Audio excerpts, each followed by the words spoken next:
একটু বসবো গিয়ে ভেতরে। আচ্ছা, এবার তো ভিলেন নাকি? আমি এখনো পুরোটা পরিষ্কার নয়। মানেটা কি? শুটিং শুরু হয়েছে তো? শুটিং শুরু হয়েছে, কোনটার কথা বলছিস তুই আমি তো জানি না। কয়েকটা কাজ রয়েছে, তার মধ্যে একটায় আমি নেগেটিভ ক্যারেক্টার করছি না, আরেকটায় ঠিক নেগেটিভ বলা যায় না, একটু মজার চরিত্রই বলবো। আর বাকি কিছু কাজে হয়তো আমি নিজেই এখনো জানি না, সেগুলো দেখবো। বেশ। আচ্ছা, তো এই যে আমাদের প্রত্যেকবারের এই যে একটা উৎসব, একটা পার্বণ, এবারে বলছি গল্পের পার্বণ 1432, তো এই গল্পের পার্বণ কি তোমার মনে হয় মানে এটা কি আলাদা একটা পার্বণ হয়ে উঠবে বাঙালির কাছে? 14 নম্বর পার্বণ হবে আমাদের? হ্যাঁ, নিশ্চয়ই।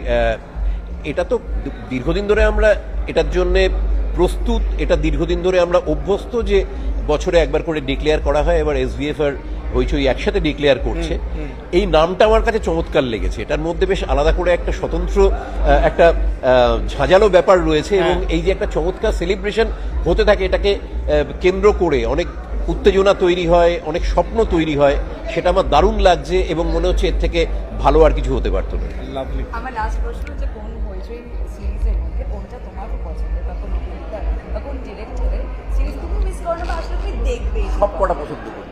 সত্যি দেখো অ্যাকচুয়ালি রিলিজিয়াস। হ্যাঁ, মাঝে মাঝেই দেখি। এটা মানে রনিদার তাড়া আছে। হ্যাঁ, দেখো সব ভালো। চল আমি বসি একটু। থ্যাংক ইউ রনিদা, থ্যাংক ইউ।